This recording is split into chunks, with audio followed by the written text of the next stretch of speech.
Hello, so today we're going to look at Chapter 8, which deals with Apollo and Artemis. It mainly focuses on Apollo. Artemis is sort of plays second fiddle, um, but there aren't as many narrative um, pieces about Artemis. That may be partly why. Um, so a lot of this is going to deal with the movement from adolescence to adulthood, um, which both Artemis and Apollo oversee. So Artemis and Apollo are children of Zeus and Leto. They are depicted as youthful. Apollo is beardless. He represents as sort of a young man, um, like just around 20 or something like that. So right on the point where he would be considered an adult. Artemis is depicted in a sense sort of as a wild child, which is the way sort of girls were imagined, and she oversees girls. But once they get married and become sexually active, then they are no longer under Artemis's direct protection. So here we've got a red figure base showing the sacrifice of Iphigenia. Now this is sort of interesting. We do know it is Iphigenia. In some accounts, it is Artemis, and you can see Artemis on the right there holding the bow. Um, uh, Artemis, in some accounts, Artemis is the one who keeps the winds from blowing to get the Greek fleet to Troy, which is why Agamemnon has to sacrifice his daughter. Um, in Euripides' versions of the play, Agamemnon has insulted Artemis by killing a deer or bragging about killing a deer, and Artemis at any rate gets angry about that, and then she keeps the Greek fleet from sailing unless he sacrifices his daughter. This appears to be a sort of imagined representation of the story in the Iphigenia at Aulis. In that play by Euripides, which is one of the last plays Euripides wrote,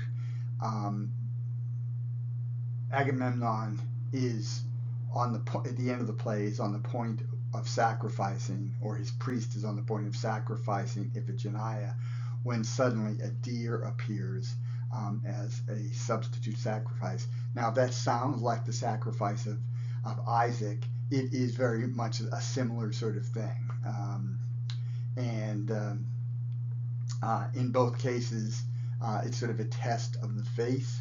And in the case of Iphigenia, she's a young girl under Artemis's protection, and so at the last minute, Artemis seems to relent and let her live, and rather let an animal be sacrificed in her place.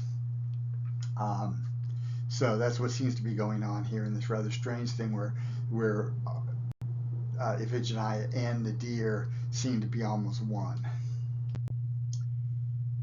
So Artemis is associated with wild animals, with nature, with the wild, with young girls, with childbirth. She sort of is that one who assists in childbirth, although there is a goddess, Eileithyia, who is mainly associated with that. Athena, Hestia, and Artemis are the eternal Olympian virgins. And Artemis's virginity creates a connection with nymphs and the life cycle of young women. Young women remain virgins presumably until they get married. Marriage in the Greek world, we're talking 13, 14 years old.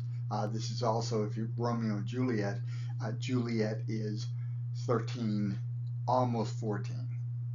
She will be 14 next August 1st is what's said in the play. So, and that appears to have been sort of a norm. I mean, for us, we don't consider that great, because sexual activity should be consensual, and the degree to which kids, youngsters, have enough wherewithal to actually make an informed choice, that's where the issue comes. Artemis is associated with wild animals. Potnia Theron means the queen or the lady of wild animals. and Agriterra, she's associated with the fields.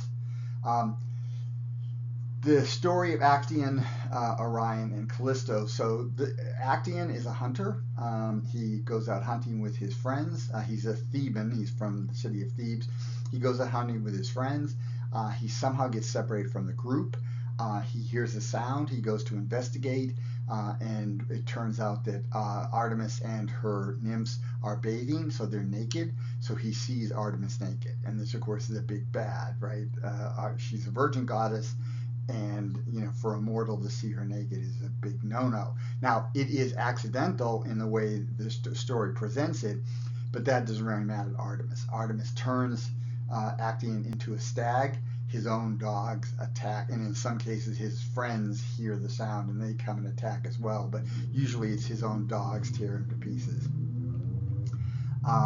And he, though he is in deer form, retains his human faculties, and so he wants to cry out, but of course it only comes out in the sound of a deer. So it's really sort of an awful situation. Orion is another hunter who, in some versions, insults Artemis, and he ends up stepping on a scorpion, which ends up then killing him. He appears as a character in the underworld in Homer's Odyssey. His ghost is depicted hunting the ghosts of animals that he or others have killed, which in Homer seems to undercut the whole pointlessness of the afterlife, right? Life, the living world, is the world that matters. The afterlife, whatever it is some pale imitation, and therefore what you do is you do what you did when you were alive, but it's pointless, because the whole point of the hunt is the thrill of the hunt, right? You're pumped up and so forth, but if you're already dead and the animals you're chasing are dead, then what's the point? Callisto is one of the saddest stories in mythology. We have the account in Ovid's Metamorphoses. In fact, Ovid really gives us our accounts of Actaeon and Orion as well. Callisto is a nymph. She is part of Artemis's group. Zeus sees her. Zeus wants to have her. Zeus disguises himself as Artemis, as his own daughter, to get close to Callisto.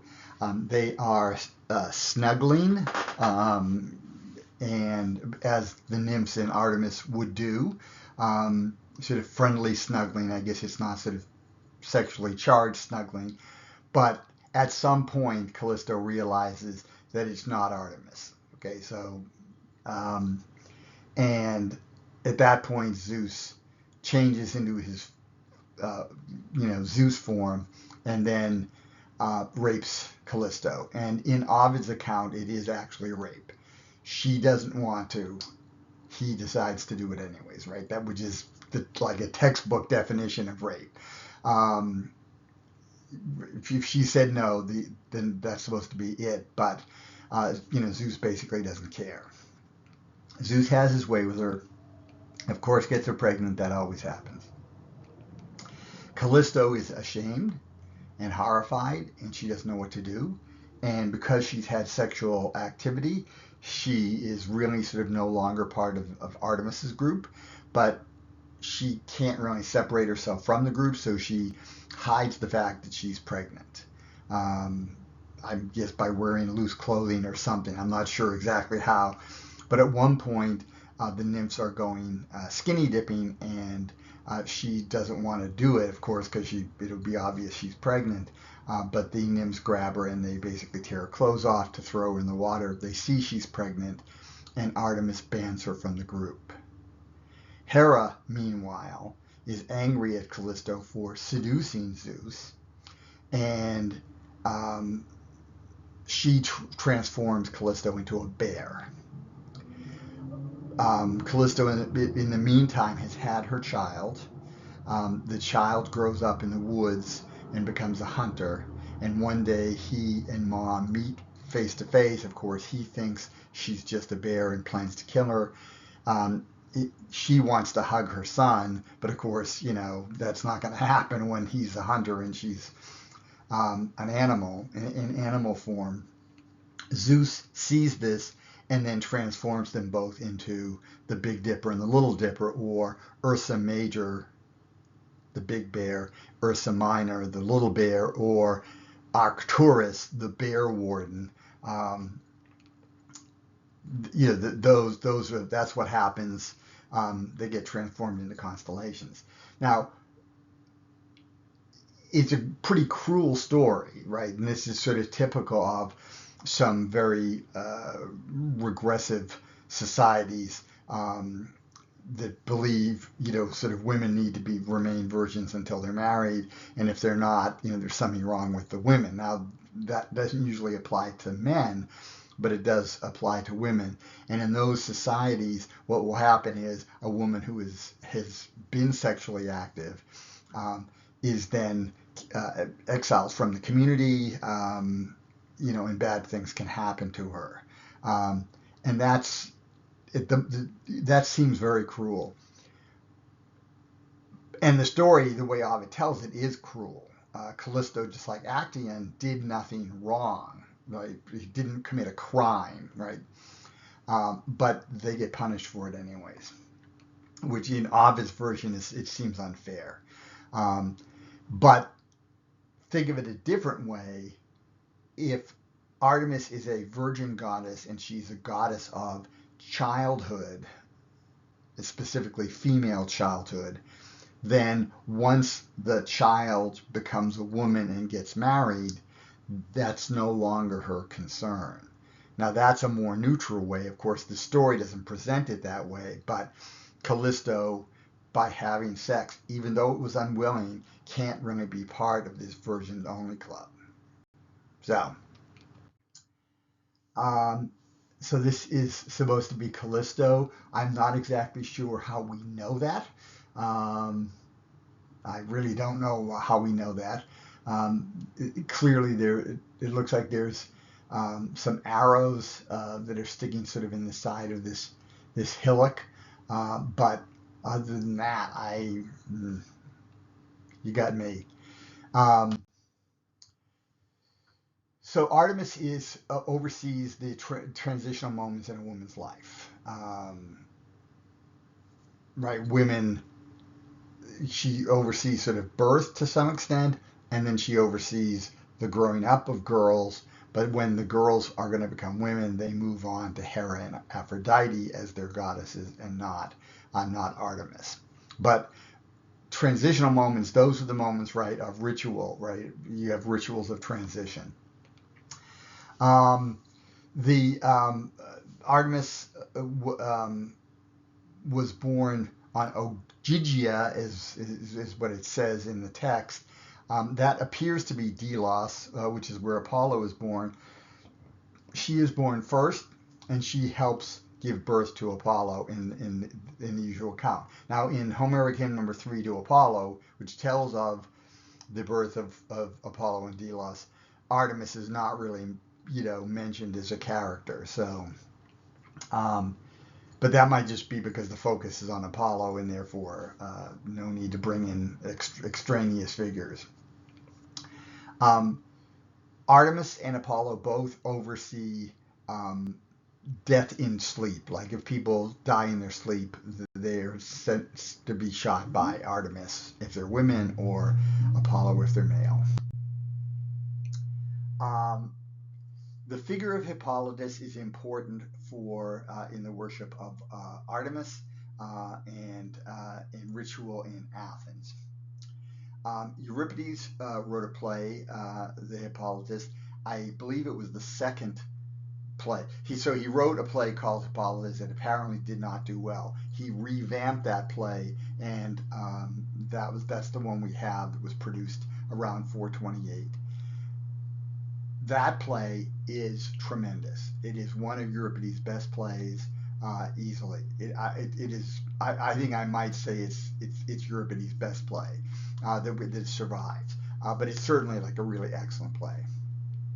Hippolytus comes out at the beginning of the play. Well, actually, he does not come out at the beginning of the play. Aphrodite comes out at the beginning of the play, and Aphrodite is angry at Hippolytus, not only because he is a virgin and remains a virgin and remains devoted to Artemis, right, which of course is sort of a slap in the face of Aphrodite, but he actually goes around bad-mouthing Aphrodite, right? He's like, that slut goddess, blah, blah, blah, blah. Well, obviously, you insult a god or goddess, there are going to be consequences. What she does is she causes Phaedra, who is Hippolytus' stepmom, his father's wife. Hippolytus' mom is likely Hippolyta, the queen of the Amazons, that Theseus went with Heracles to fight the Amazons, and he got one of the Amazons, in some versions it's Hippolyta, the queen of the Amazons, as a bride. He doesn't really marry her, but they do have sex, and she gives birth to a son, Hippolytus.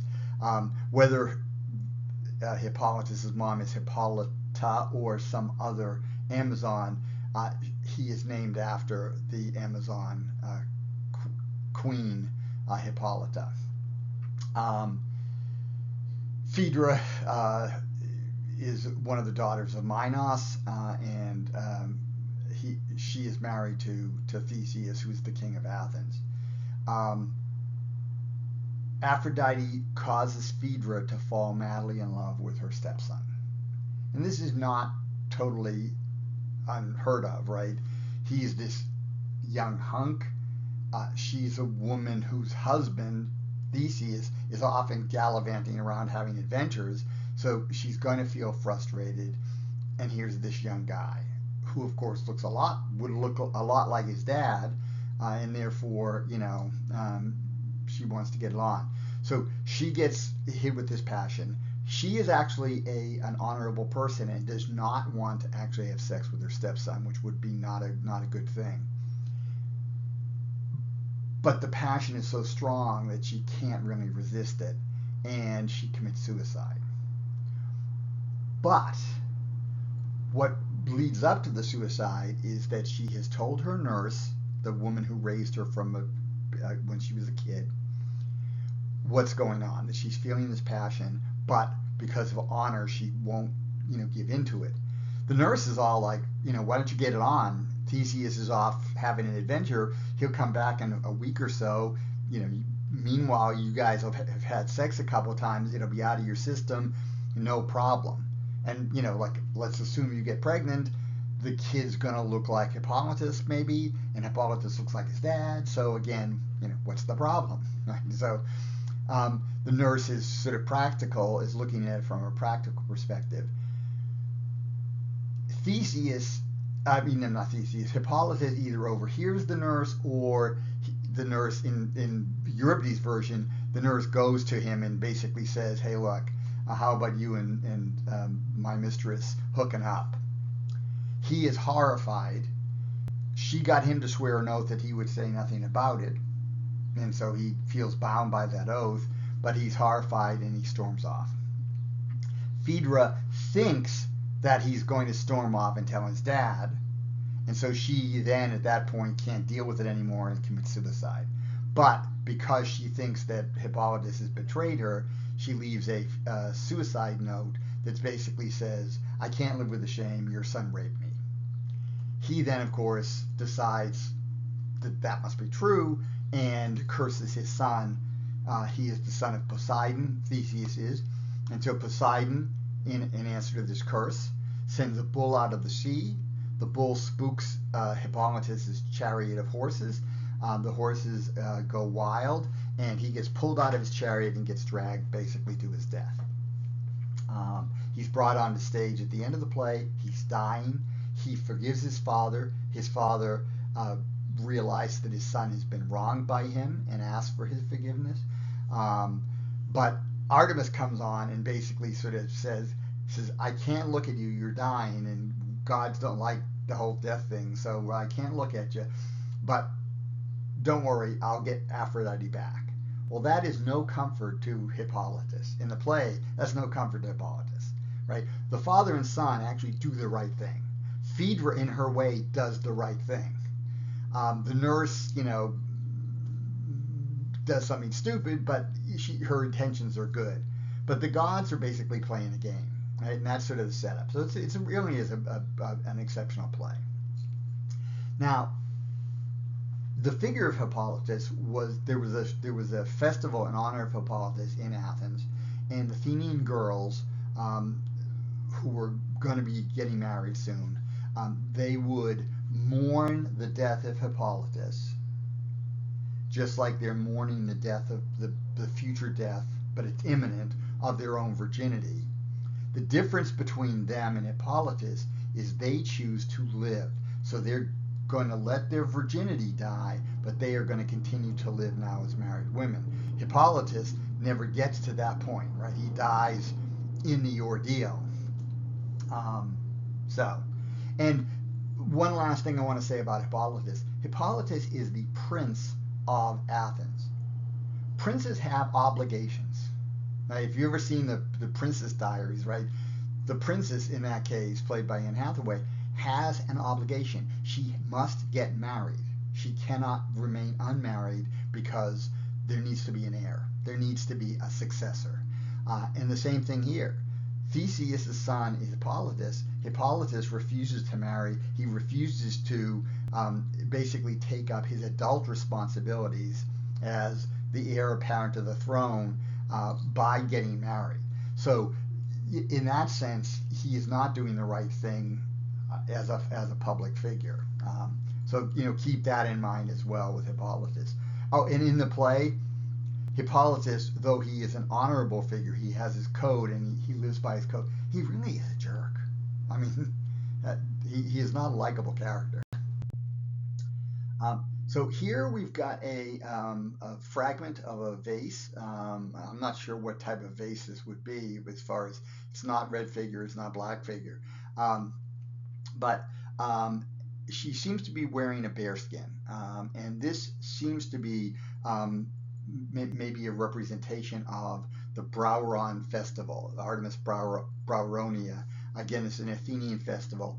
In this festival, the Athenian girls would play the bear or dance the bear for Artemis. And this seems to be girls who are going to get married within the coming year, or thinking about they're of marriageable age. They basically do one last thing as wild children, dressing up as a bear, acting a bear, but then they're going to give that up at the end of the ritual, right? And they're going to move on to their next phase. And that seems to be what's going on here with the girl dressed up in a bearskin. So here we get the Brauronia playing the bear, dancing the bear for Artemis. The end result of it is that girls who are considered wild are tamed as married women as part of society, right? Their job in society is to produce more children. They, of course, have to get married to do that.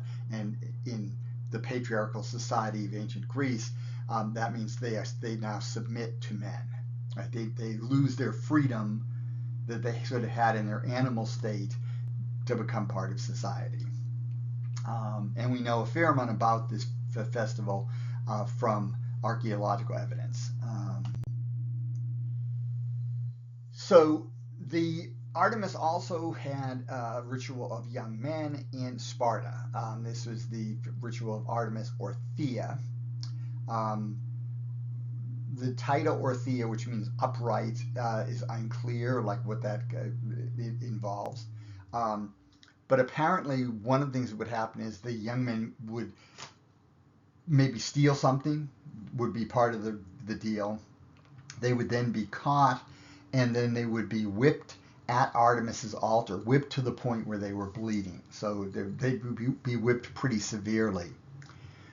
During the ritual, they apparently wore a mask that made them look less than human, and they were treated as if they were helots. Now, helots were people who lived in Sparta who were not Spartan, and they were viewed by the Spartans as subhuman. So they're basically like a slave class. They're not technically slaves, but they're viewed that way, and they're viewed as less than the freeborn Spartans. And so young Spartan men, before they become sort of full citizens of Sparta, they are seen as that. And they have to prove that they're worthy to be part of the Spartan guild.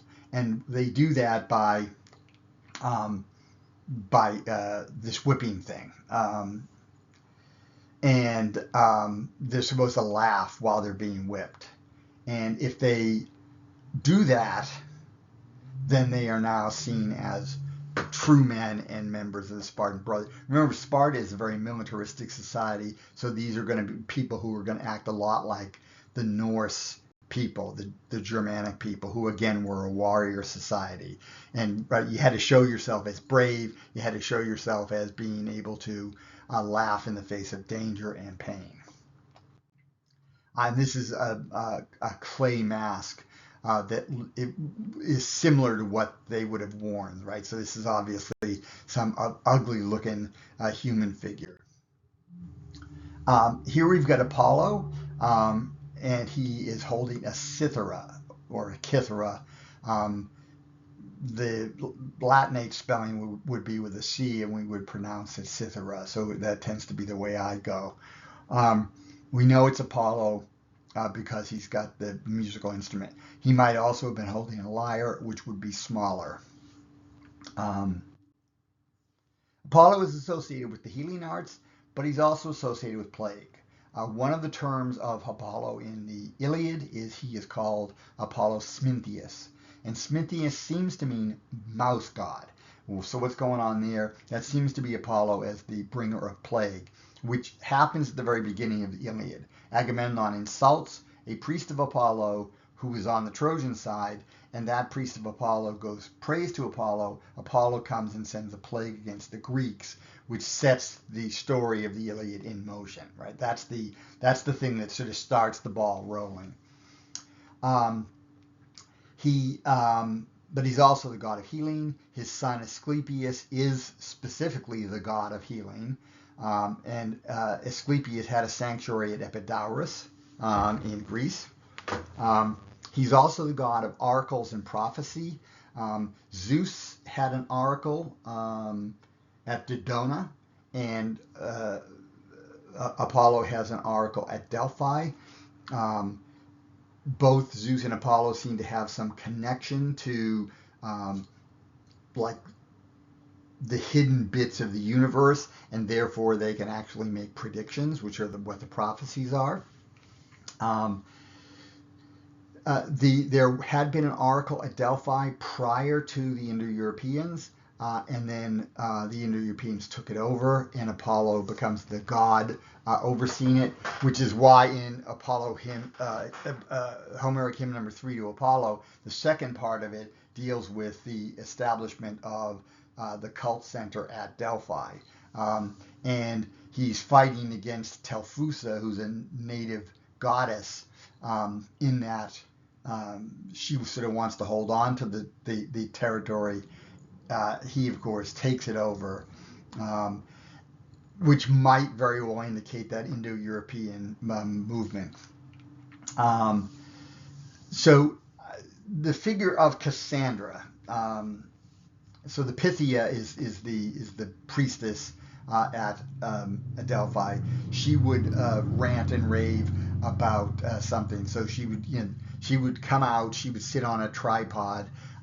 She might very well have inhaled some sort of fumes, which cause her to get sort of loopy, and she starts ranting and raving and blah blah blah blah. And then a priest writes her stuff down and then translates it into Greek poetry, usually a couplet or two couplets. So that's the Pythia. Cassandra was a Trojan woman that Apollo loved, was attracted to at any rate. He gave her the gift of prophecy, and she then rejected him. It's never made. I don't know why she rejected him, but at some point she rejects him, and at that point Apollo doesn't take away her gift of prophecy, but makes it so that no one believes her. So in other words, she will always predict the truth, but no one will believe her. So she knows Troy's going to fall. She knows that when Helen comes to Troy, that's bad news. She knows all these things, and she says it, but everyone thinks, that's nice, Cassandra, just sit down over there. Cassandra's nuts, isn't she? Right? So no one believes her, but she knows the truth. So it's a really sort of cruel thing for Apollo to do. And Apollo has real trouble with women. And my take on that is Apollo is very much a straight and narrow guy, right? He is very much straight arrow. Everything's got to be just this way. And women represent life, and life is messy. Life is not everything is in order.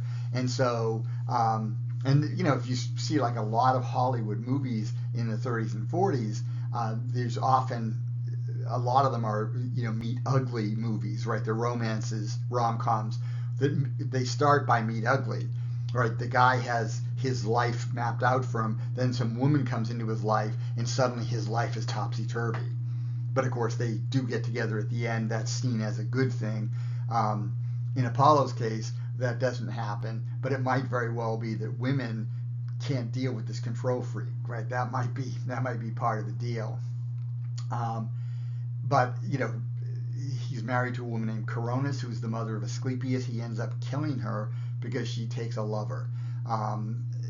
He falls in love with Daphne. Daphne hates him, doesn't want anything to do with him. She wants to remain a virgin, and she prays to her father, who's a river god, and she gets turned into a laurel tree. The tree, of course, that was used to make the laurel wreaths that Apollo is often seen wearing, and that people who participated in any contests at a shrine of Apollo, they would get as their reward if they won a laurel wreath.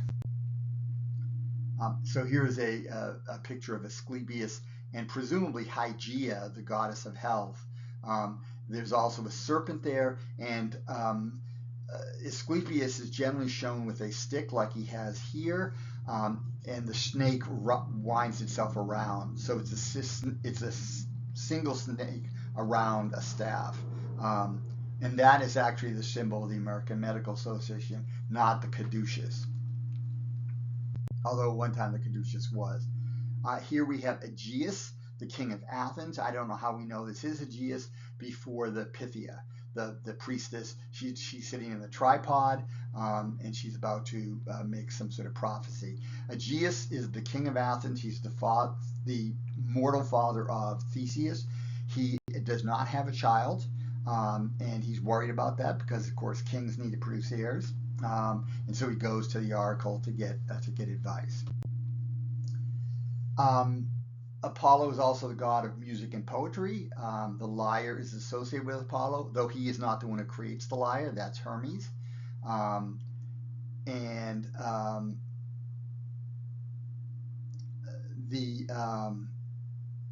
Apollo has musical children. Linus, his son Linus, is a god of music. He's not really a god, but he's definitely a musical figure.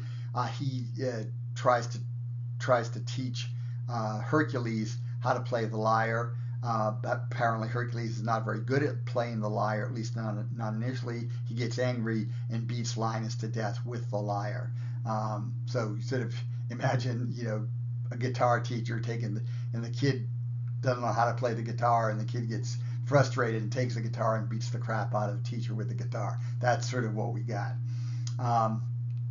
He is associated with boys' initiations, but boys' initiations are associated with culture, right? These boys' initiations are about boys becoming men, and that means boys entering public life in some way, right? Becoming part of the army in case of Sparta, entering politics in the case of Athens. He is beardless and long-haired, and the festivals that are associated with Apollo often involve this transition of young men from boys who don't have adult responsibilities to people who do. The Hyacinthia. Okay, so this is a festival in Sparta.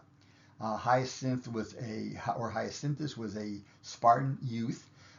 He was Apollo's lover, or special boyfriend. Um, and they're out playing with a discus, and Apollo throws the discus wild, and it hits Hyacinthus in the face, and he dies. His blood forms the flower, the hyacinth. And in the Hyacinthia in Sparta, there was a 3-day ritual that involved some sort of ritual loss for this young man who died young. But also, there's a competition, an athletic competition that also takes place as a way to honor Hyacinthus. Here we have looks like a silver statue of Apollo, and he's got the Apollo often has sort of longish hair. He's beardless. I don't know other stuff here that definitely marks this figure out as Apollo. He might have a laurel crown on his head, but that I don't know. So the Homeric hymn to Apollo, Homeric hymn number 3, is actually 2 poems. The first 200 lines or so deal with Apollo being born on the island of Delos. And that poem has a sort of maybe comic tone to it. The second part, which is the second like 2/3, so it goes from like 200 to about 600, that poem deals with the establishment of Apollo's shrine at Delphi. They have 2 different feels to them. The language seems to be different, and at the end of the Delian part, so around line 190 or so, the poet actually says to his audience, "You Delian maidens, if someone comes and asks who is the best poet in all the world, tell him that it is the blind man from Chios." Well, that sounds like the sort of thing that a performer would do at the end of his concert, right? Thanks for coming, everyone. Just remember, I'm Bruce Springsteen and this is the E Street Band, right? So that's sort of like, as they're getting ready to leave the stage, you get this little sort of like signature. And that seems to be what that is. That makes no sense in the middle of a poem. So how did this get to be one poem? Well, by the time they get written down, someone put them in the order we have. We have 31 poems. They seem to be a mishmash as far as order. They're not in temporal order. They're not in order by gods. They're sort of mixed up. Someone at some point had this particular thing, and I'm guessing is they had some hymns and some copyist started copying them in the order that he happened to have them, and that's what we've got. There were 2 hymns to Apollo. One to Delian Apollo, one to Pythian Apollo. They were right next to each other, and because we don't have a change here, they just assumed it was one poem, and it became one poem, Homeric hymn 3. So some people will mark it as Homeric hymn 3A and 3B. So the ritual section, the theory section here, deals with the idea of ritual. And the story of the Niobees is as follows. Niobe was a queen. She had 14 children. There was a ritual in honor of Leto, the mother of Apollo and Artemis. She said, "Why is Leto getting worshipped? She had 2 kids. I've got 14 kids." Apollo and Artemis take this as an insult, and Apollo and Artemis, you never want to insult their mom. These guys go ballistic if you insult mom, right? This is not going to work. So they decide to reset the clock. She was bragging about having 14 kids, so they kill 14 kids. Now it's Leto 2 and Niobe 0. Niobe then is bereft of her kids and is distraught, and she just starts weeping and eventually becomes a waterfall. And apparently there was probably a waterfall somewhere in Asia Minor, which is where Niobe was the queen, that people could point to and said, "See that waterfall? That's actually Niobe, who's been turned into stone, and she's weeping for her children." So there, Jane Harrison was a professor at the University of Cambridge in England, and there was in the 1920s, from the 20s on for quite some time, a group called the Cambridge Ritualists. And the Cambridge ritualists believed this, that all myth, all true myth, anything you could really call myth, had to have a ritual connection. Now, there are some myths we have, there are some stories we have that seem to have no ritual connection. They would say those aren't myths. I mean, they're interesting stories, they have some value, they're not myths. Myths are the scripts for ritual. So in other words, the way it would work is there'd be ritual, there'd be a story that goes along with that, and then at some point the story becomes separate. Now, we can see this in one good case, Homeric Hymn number 2. That is clearly a script for the Eleusinian Mysteries. That clearly was used in part as a script. If you go to service in a Christian church, especially a Catholic church, on Good Friday, you go through the Passion narrative that's in the Gospels, right? They're taking a script, they're turning it into ritual, right? So there's that connection. Now, this works for some myths, like Homeric Hymn number 2. It does not work for every myth.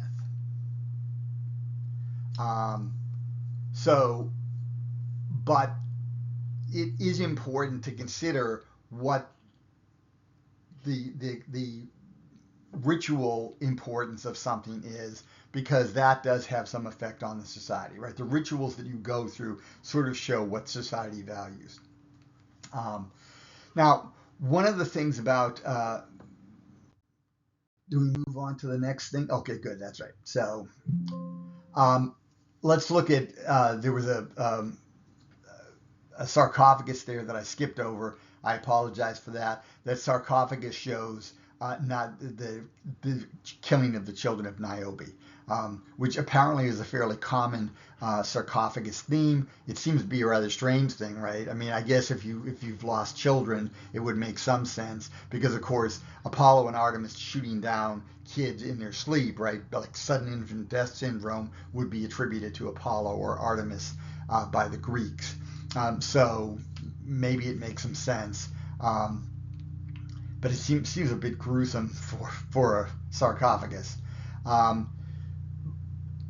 Arnold van Gennep is really important, and his theory is well worth considering. He looked at rituals that dealt with rites of passage. So what's a rite of passage? Graduation is a rite of passage. Getting married is a rite of passage. In the Catholic Church, the sacrament of confirmation is a rite of passage. Right? These are rituals. Sometimes they're called rituals of elevation. And the point is, you start at one stage and you're moving on to another stage. So not every ritual is a ritual of elevation. But rituals of elevation, rituals where you're going to go from one stage to another, there's a point when you're not on either stage. You're in the middle. You've left your normal, and then you haven't fully landed. But at the end, you've fully landed. Boot camp, by the way, is another ritual, rite of passage ritual. Right? You go in, you're not a soldier. You come out, you are a soldier. Okay? So there are 3 stages in rituals of elevation, according to Van Gennep. The first is separation. Now, separation can mean simply separation from your normal routine. So in other words, when you go to boot camp, you go to a place where they do boot camp, right? I mean, there are some army camps in the South, and there are some army camps in the Southwest. Those are the usual places where you go if you're like entering the Army or the Marines. If it's the Navy, it's some other place. But you travel away from your normal place. You're now in a barracks with other guys. You're not in your own room or in your own house like you had been prior to that, right? So it can be as simple as physical separation from your normal day-to-day. It can be a bigger separation too. You then have the actual ordeal of the ritual, and that is the transition at the time, at the margin, and that is the liminal stage. You're on the threshold. You're no longer what you had been. You're not yet what you're going to be. You're in the middle. And there's some challenge that you have to overcome, right? The Artemis or Thea ritual, getting whipped at the altar and having to laugh about it, that's your ordeal. You get through that, you've shown yourself to be a man.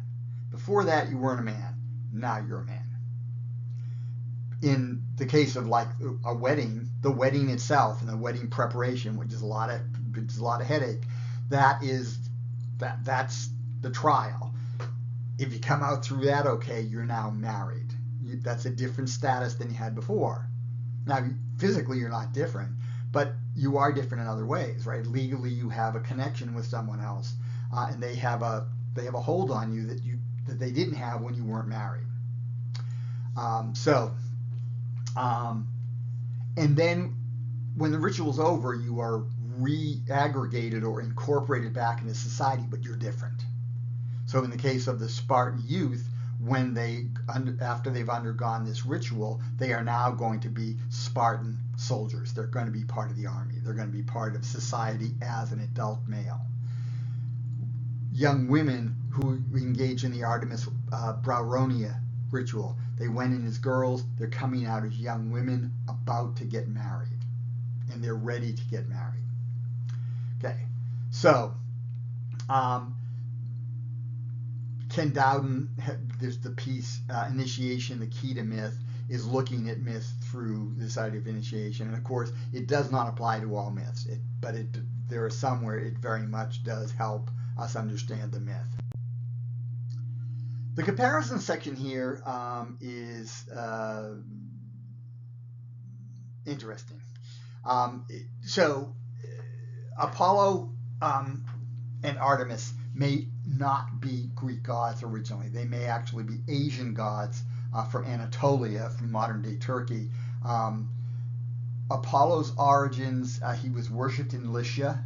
He's connected to Lycia, which is in the southern part of modern Turkey. He is also the god who is 100% on the side of the Trojans in the Trojan War. He is not on the Greek side at all. He doesn't like the Greeks. So that does seem to suggest a difference in origin and focus. And the word Apollo may be connected to the Hittite word Apollinos, which has to do with the assembly, which again makes sense if this is the god who oversees young people who are going to become part of the assembly. Now, Artemis in Asia Minor, in modern-day Turkey, in Anatolia, was associated with the Phrygian goddess, the great mother goddess Cybele.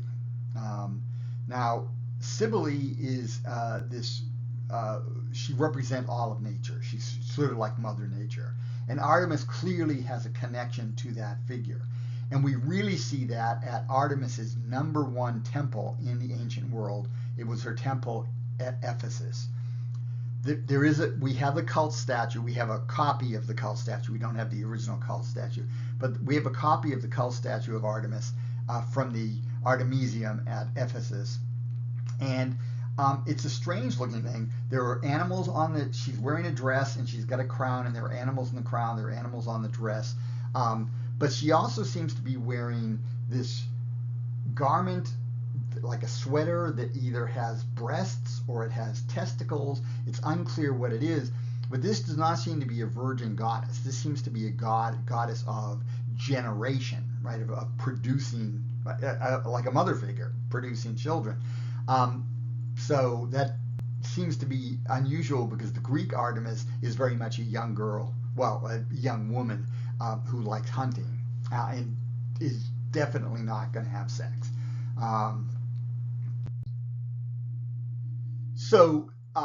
Ephesus, thrived throughout the ancient Greek period and through the Roman period. This was a major city. It's one of the cities that Paul visits, right? Paul's letter to the Ephesians, because it was such an important city in the ancient world. We'll see if the statue of Artemis, and you'll see these egg-shaped protrusions. She is not particularly virginal. She's more, I would argue, maternal than she is virginal. Now, the excerpt comes from a Greek work called An Ephesian Tale by a man named Xenophon. This is from around the 2nd century CE. Now, the problem with this piece, I'm glad the piece is in the book, but it does not tell us anything about Artemis at all. It takes place in Ephesus at the time of the festival in honor of Artemis. That's where it starts. But it's a Greek romance. What that means is it's a Greek story that involves the boy meet girl theme, but it's set against the background of the Roman Empire, which is why it's called a romance. In Greek romances, the setup is always boy and girl initially maybe don't like each other, so you've got like a meet ugly situation. They come to actually become very enamored of one another. They then become a couple. They then get separated, and then they have to spend the rest of the work doing all they can to get back together again, which they do by the end of the book. That's the typical. So boy meets girl, boy loses girl, boy gets girl back again. That's the storyline in Greek romances. And we have, I don't know, maybe a dozen of them. We certainly have at least a half dozen of them surviving. And they're good sized like novels. They're in prose. They're sort of like novels. And keep in mind it's difficult to produce these by hand. And so the fact that so many of them survive almost in their entirety, that's pretty impressive. So these were very, very popular works. So my problem is not that we have the work, but that it doesn't really tell us anything about Artemis. This is not another view of Artemis. This is just a backdrop where the festival in honor of Artemis takes place. But it does give you the first chapter or so of a Greek romance, and because that genre is so important, I think it's nice they've included it. So I have mixed feelings about this, but I think it doesn't do what Maurizio would like to claim that it does.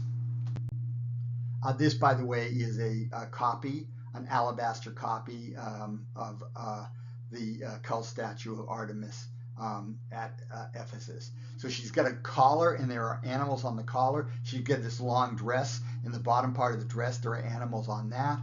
She's got animals on her sleeves, and then she's got this this teardrop thing in the front. Are those breasts? Are those scrotal sacs? Who knows? And by the way, the bit about scrotal sacs, the reason that that's a possibility is because she is connected to Cybele, and the priests of Cybele were all castrati. So the idea of scrotal sacs is not actually totally bizarre here in looking at the statue. And the Nachleben section deals with the figure of Daphne, the story of Apollo and Daphne in contemporary women's poetry. Now, we only see here one poem. This is Stahling's poem, Daphne. That's a great poem, but I do urge you to look at the two other poems that are mentioned here. Daphne with her thighs and bark. You can find it easily enough if you Google it. And Anne Sexton's poem, Where I Live in This Honorable House of the Laurel Tree. Those are both sort of okay. Now, modern takes on the Daphne story are going to view it differently than an ancient person might. Here, again, these are women sort of speaking out against, in some ways, male violence. And in the story, Apollo is not entirely in his right mind, right? He is forced to fall in love with Daphne, and Daphne is forced to hate Apollo. So neither of them really has choice. The thing is, of course, nothing bad happens to Apollo, whereas Daphne, of course, turns into a tree. And Ovid's Metamorphoses, which it's an epic poem that tells of various changes in form. A lot of the changes in form are human figures that, after encounter with the gods, end up getting transformed into a tree, or getting transformed into an animal, or getting transformed into a constellation or something. But the point is, they lose their humanity. They become famous figures, but they've lost their humanity, which seems to be the whole point. So, but I do, the Evan Boland poem I especially like. The Stahling's poem is sort of defiant. Evan Boland's, to me, seems a lot like, she's an Irish poet, seems a lot to me like the way Irish women traditionally likely viewed their married life. In other words, when they were young girls, when they were, teenage girls and so forth, um, there was a certain excitement in their life, and then they have to settle for the men they marry. And they're always sort of disappointed in their marriage. And that sort of comes across in the Evan Boland poem. And I say that actually, having grown up Irish Catholic myself in Boston, in an area that was everyone was Irish Catholic, right? The whole section of the city that I lived in was Irish. So it was a lot like growing up in Ireland, and you could see that, right? Teenage girls were often sort of wild, but then they settled for marriage, right? Because you're supposed to get married, and so they would get married, but then married life turned out to be sort of boring. Like they had to basically rein everything in, and their independence got lost. And there's a certain sort of resentment there. So that completes chapter 8. Here we have a picture of Daphne. She's turning into a tree, or she's blending into the trees, and Apollo here is represented by that sun. Of course, in the stuff we're looking at, Apollo is not the sun god, that's Helios. That identification comes much later than the literature we're looking at.